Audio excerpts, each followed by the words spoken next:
വേണ്ടിയിട്ട്, തിരിച്ചു പിടിക്കാൻ വേണ്ടിയിട്ട് പലതരത്തിലുള്ള പദ്ധതികൾ ചെയ്യുന്ന ആൾക്കാരെ കുറിച്ച്, കാമുകന്മാരെ കുറിച്ച് നമ്മൾ കേട്ടിട്ടുണ്ട്. അതിൽ ഏറ്റവും ഭയങ്കര ഭയാനകമായിട്ടുള്ള കാര്യങ്ങൾ നമ്മൾ കേൾക്കാറുണ്ട്.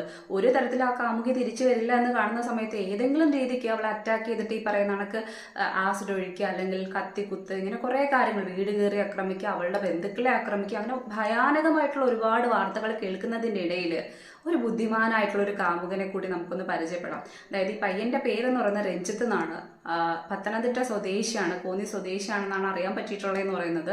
പയ്യൻ പിണങ്ങിപ്പോയ കാമുകി, അതായത് മിണ്ടുക പറയുകയൊക്കെ ചെയ്യുന്നുണ്ട്, പക്ഷെ ഈ പറയുന്ന ആൾക്ക് അത്ര അങ്ങോട്ട് പണ്ടത്തെ പോലെ ക്ലോസ് ആവുന്നില്ല. അതല്ലെന്നുണ്ടെങ്കിൽ എപ്പോഴും ഒന്നും ഫോൺ കോളിൽ അവൈലബിൾ ആവുന്നില്ല. ഇങ്ങനെ കുറെ കാര്യങ്ങൾ മാറ്റാൻ വേണ്ടിയിട്ട് ആ പെൺകുട്ടിയെ പഴയ രീതിക്ക് കൊണ്ടുവരാൻ വേണ്ടിയിട്ട് അവൻ വല്ലാത്തൊരു പ്ലാൻ ഇട്ടു. ആ മാസ്റ്റർ പ്ലാനിനകത്ത് ഒരു 19 വയസ്സുകാരനായിട്ടുള്ള അജാസ് എന്ന് പറയുന്ന ഒരു കൂട്ടുകാരൻ കൂടി പങ്കാളിയായിട്ടുണ്ട്. നമ്മൾ 90 കാലഘട്ടത്തിലെ സിനിമകളുണ്ടല്ലോ, അതായത് ഈ പറയുന്ന നായികയെ മറ്റാരെങ്കിലും അറ്റാക്ക് ചെയ്യുന്ന സമയത്ത് അവിടെ നായകൻ കടന്നു വരുന്നു, എന്നിട്ട് അവരെയൊക്കെ ഈ പറയുന്ന തല്ലി ഓടിച്ചിട്ട് അവിടെ ഒരു പ്രണയബന്ധം രൂപീകരിക്കുന്ന ഒരു സീൻസ് ഒക്കെ ഉണ്ടല്ലോ. എന്നിട്ട് അതിന്റെ ബാക്ക്ഗ്രൗണ്ട് സീനായിട്ടോ അല്ലെങ്കിൽ മറ്റേതെങ്കിലും സീനായിട്ട് നമ്മൾ കാണും. അതായത് കുറച്ച് മുൻപേ തന്നെ ഈ ഇടിക്കാൻ വരുന്ന ആൾക്കാർക്ക് അല്ലെങ്കിൽ അറ്റാക്ക് ചെയ്യാൻ വരുന്ന ആൾക്കാർക്ക് നായകൻ തന്നെ പൈസ കൊടുത്തിട്ട് വരണം എന്ന് പറയുന്നത് ഇതിന്റെ വേറൊരു വേർഷൻ. അല്ലെങ്കിൽ അന്യഭാഷ സിനിമകളുണ്ടല്ലോ, അതിനകത്ത് കാണുന്ന കുറെ ലോജിക്കുകളുണ്ടല്ലോ. ഇതെല്ലാം കൂടെ തട്ടിക്കൂട്ടിയ ഒരു പ്ലാൻ, ഒരു ഉഡായിപ്പ പ്ലാൻ എന്ന് പറയുന്നത്, അതായത് പെൺകുട്ടി ഈ പറയുന്ന ക്ലാസ് ഒക്കെ കഴിഞ്ഞ് പോകുന്ന ഒരു സമയത്ത് അവളുടെ വണ്ടിയുടെ പിറകെ പതുക്കെ ചെറുതായിട്ടൊന്ന്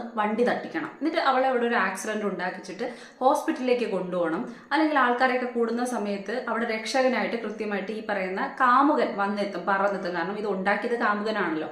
അപ്പൊ കൂട്ടുകാരനായിട്ടുള്ള 19 വയസ്സുകാരനായിട്ടുള്ള അജാസിനോട് പ്രത്യേകം പറയുന്നുണ്ട്, പതുക്കെ ഒന്ന് മുട്ടിയാൽ മതിയെന്ന്. പക്ഷെ അജാസ് വണ്ടി ഓടിച്ച്, കാർ ഓടിച്ച് വന്നിട്ട് സ്കൂട്ടിയുടെ പിറകെ കൊണ്ട് ഇടിച്ചപ്പോൾ നല്ല രീതിക്കൊന്ന് ഇടിച്ചതിനെ തുടർന്ന് പെൺകുട്ടി വീഴുകയും ചെയ്തു, കൈക്കുഴിയൊക്കെ തെറ്റുകയും ചെയ്തു, അത്യാവശ്യം നല്ല പരിക്ക് കിട്ടുകയും ചെയ്തു.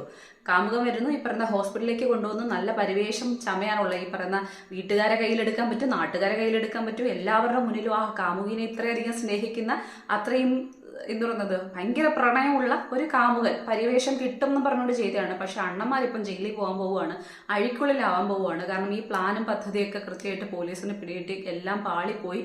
കൃത്യമായിട്ട് എല്ലാവരും അറിയുകയും ചെയ്തു ഇവന്റെ ബുദ്ധി വിമാനമാടാ എന്ന് പറയുന്ന ആ ഒരു സംഭവം ഉണ്ടല്ലോ, അതിലേക്ക് എത്തുകയും ചെയ്യുകയാണ്.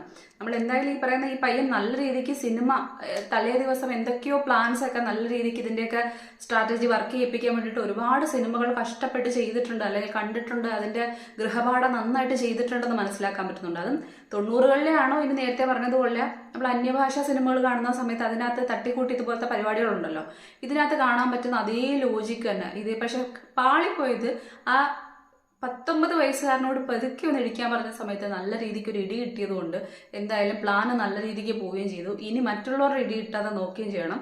കയ്യിൽ വരേണ്ട കാമുകി, എന്തെങ്കിലും ചെയ്ത് കയ്യിൽ വരേണ്ടിരുന്ന കാമുകി ഇനി ഒരിക്കലും വരാത്ത രീതിക്ക് ആയിട്ടുണ്ട്. അപ്പം ഈ ഒരു വാർത്ത കേൾക്കുന്ന സമയത്ത് പക്ഷെ ശരിക്കും പറഞ്ഞു കഴിഞ്ഞാൽ ഈ ദുഷ്ട കഥാപാത്രമായിട്ടുള്ള കാമുകന്മാരിൽ വെച്ച് നോക്കുന്ന സമയത്ത് ചെറിയൊരു സഹതാപമൊക്കെ തോന്നി. പക്ഷെ ഈ ആക്സിഡന്റ്, വണ്ടി ഇടിപ്പിക്കുക എന്ന് പറയുന്ന ഒരു പരിപാടി, അതാണ് കൈവിട്ടു പോയെന്ന് പറയുന്നത്. കാരണം ആ വണ്ടി വേറെ ഏതെങ്കിലും ലെവലിൽ പോവുകയെ, വണ്ടി ഇടിക്കുന്ന സമയത്ത് മറുവശത്ത് നിന്ന് ഏതെങ്കിലും വണ്ടി വരികയോ ഇതിനകത്ത് വലിയ രീതിക്ക് ആ പെൺകുട്ടി തെറിച്ചു പോവുകയോ ചെയ്തിരുന്നെങ്കിൽ ഒരുപക്ഷെ പെൺകുട്ടിയുടെ ആയുസ്സിന് വരെ ഈ പറയുന്ന പ്രശ്നം വരുന്ന തരത്തിലേക്ക് ആവാനുള്ള സാധ്യതയുണ്ടായിരുന്നു. അപ്പൊ സ്വാഭാവികമായിട്ടും ഇതുപോലത്തെ കുരുട്ടുബുദ്ധികൾ ഉപയോഗിച്ചുകൊണ്ട് ഈ പറയുന്ന പ്രണയത്തേക്ക് തിരിച്ചു പിടിക്കാൻ പറ്റുമെന്നുള്ള ഇങ്ങനത്തുള്ള ലോജിക്ക് ഇനി ഒരിക്കലും അത് അവന്റെ ജീവിതത്തിൽ ഒരിക്കലും ഉപയോഗിക്കാൻ പാടില്ല, അല്ലെങ്കിൽ ഉപയോഗിക്കില്ല എന്നുള്ള കാര്യം 100% ഉറപ്പാണ്. കാരണം ഇത് കഴിഞ്ഞിട്ട് എപ്പോഴാണ് ഇനി അവിടെ നിന്ന് ഇറങ്ങാൻ പറ്റുക എന്നുള്ളത് ഏറ്റവും വലിയ ചിന്തയാണ്. ഇനി ആ പെൺകുട്ടി ക്ഷമിക്കില്ലെന്ന് മാത്രമല്ല, അവന്റെ ആ പെൺകുട്ടിയുടെ വീട്ടുകാർ ഇനി മേലെ അവനെ അടുപ്പിക്കില്ല എന്നുള്ള കാര്യം 100% ഉറപ്പാണ്.